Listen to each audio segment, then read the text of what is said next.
Just a few weeks ago, I took on something that quietly challenged almost every aspect of how I live and work. A 10-day Vipassana silent meditation retreat. No phones, no books, no writing, no crochet, no talking, not even eye contact, no distractions. Just me, my body, and my mind, following a strict schedule of meditation, rest, and introspection. It sounds intense, and it was. As someone who works with people for a living, who communicates for clarity, connection, and impact, this was a radical shift. I went in with no particular expectations, just curiosity about what I could learn. What happens when I stop talking and start listening inwardly instead? Well, the participants arrived in the early afternoon of what I'm now calling day zero. And we were welcomed by the staff. They were all former students who had chosen to volunteer now. The silence didn't start until 6 p.m. So that gave us a brief moment just to chat and settle in with other participants around. Like all first-time female students in that center, I shared a room with somebody else, somebody I'd never met before. We had just enough time to meet each other and agree on basic logistics, whether we wanted the window closed during the night or the day, while so much more was left unsaid. And then we all stopped talking. Noble silence had begun. At first, not saying good morning or nodding your head and smiling politely as you walked through another person. It really felt rude, almost cold. But as the days passed, I came to appreciate it as a form of respect. We were giving each other space. There was no need to explain or perform or be pleasant. Just be. It was a strange kind of intimacy, living side by side in total silence, trusting one another without words, without eye contact. The schedule was rigorous in its simplicity.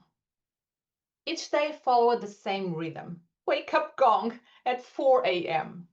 First meditation at 4:30, and structured seats throughout the day, broken only by simple yet delicious vegetarian meals and short breaks.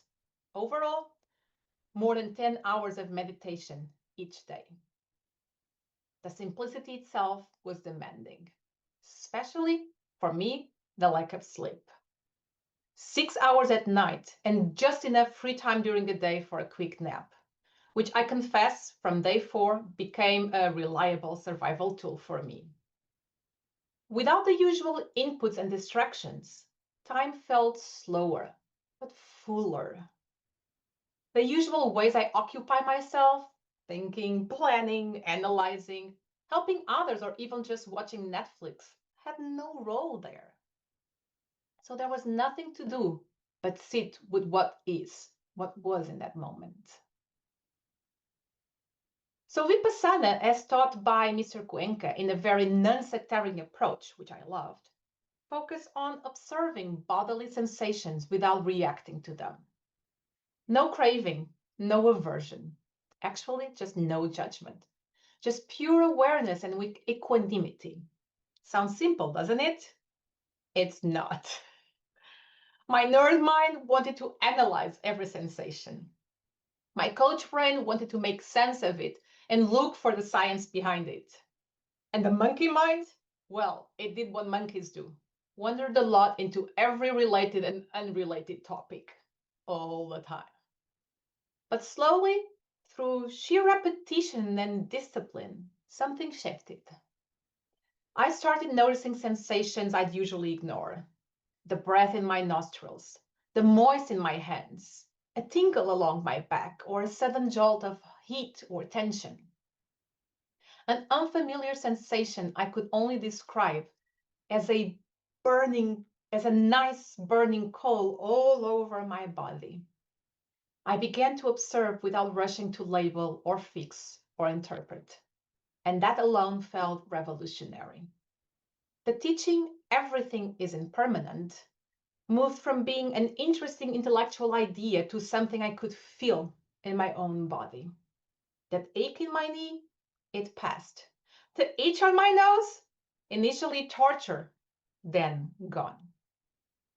The wave of sadness, especially after the first metta meditation, also temporary. Noticing this, not as a concept but indirect experience, was unexpectedly liberating. Emotionally, the retreat was not blissful or serene, but it wasn't dramatic or emotionally overwhelming either. Not for me. It was quiet, clear, and surprisingly just steady. There were moments of restlessness, frustration, even physical discomfort, but they came and they went away like everything else. There was a kind of rawness to it all, often uncomfortable, occasionally beautiful.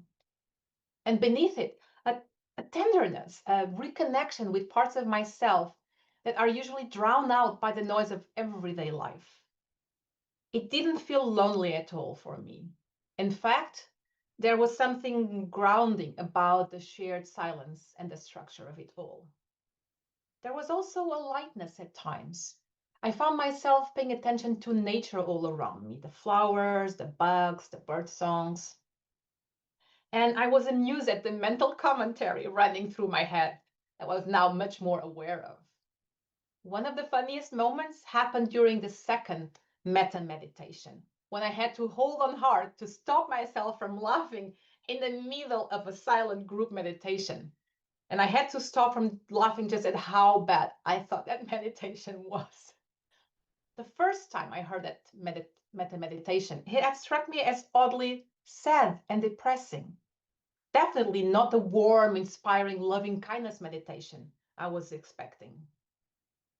So I was really down after the first one. But second time, something had shifted. My brain, uninvited, just turned the phrases into a full-on comedy sketch. So in the silence in that room, my humor just took on a subtler tone. Internal, dry, and oddly delightful. What surprised me the most was how emotionally neutral many of these days were. Not flat, but calm, spacious. A different kind of emotional richness. Less about highs and lows, but more about presence and clarity. As someone who values both lived experience and scientific grounding, I couldn't help but notice during the whole period how many elements of the retreat align with what we already know from research on well-being, on performance, and on the brain. The science, the embodied practice, the strict focus on observation without judgment. It all taps into what neuroscience and psychology have been telling us for the past decades, especially mindfulness and cognitive behavioral therapies, but also even positive intelligence and other concepts. And here's what I've noticed in terms of the scientific alignment. I've noticed elements of neuroplasticity. We know that regular meditation has been shown to strengthen neural pathways associated with attention, emotional regulation, and resilience. But it also helps you to build new pathways when behavior needs to be adjusted. So after 10 days of dedicated practice, I could feel this shift.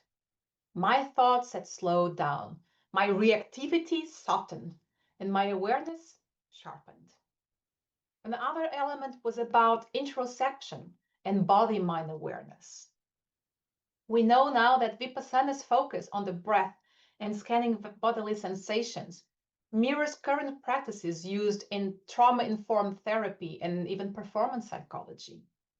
The ability to sense and stay with subtle physical sensations can reduce stress and increase self-regulation.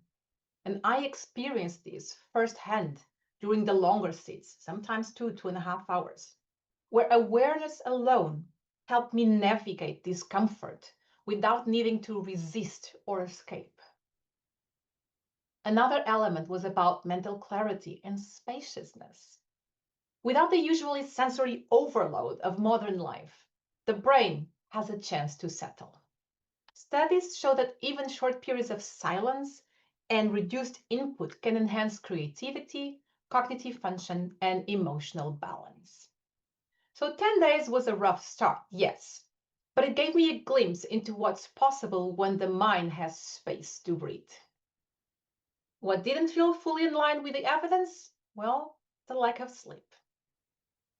Most studies point to the importance of getting at least 7 hours of sleep for optimal cognitive and emotional functioning. While I managed and even felt surprisingly energized at some times, I also know I wouldn't recommend such a schedule as sustainable in daily life.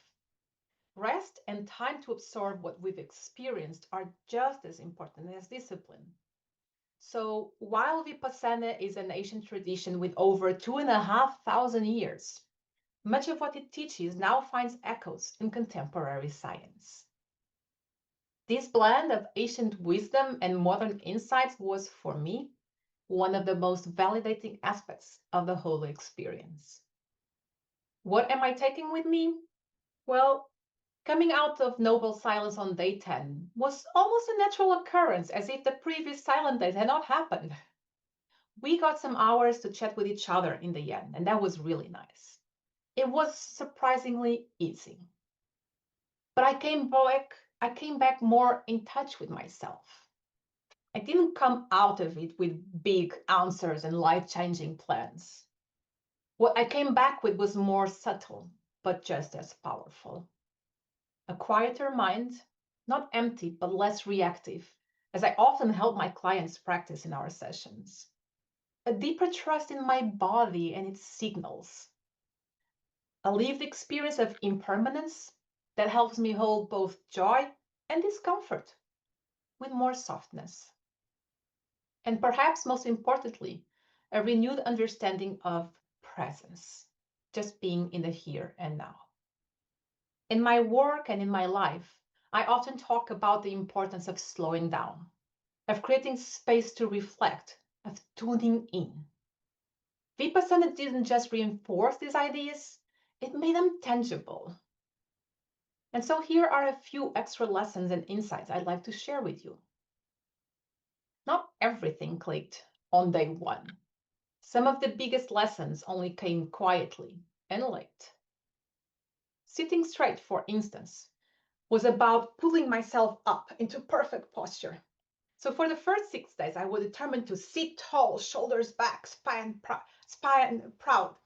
And I tried my best, and my back just ached constantly. But at the end of day 6, something shifted. I was simply too tired. I was too tired to keep holding myself up in the way I thought I should be. So in that moment, I surrendered to gravity. I let my body soften down and anchor itself from the belly, our core, your core. And just like that, my back pain disappeared. I wasn't collapsing, I was grounding.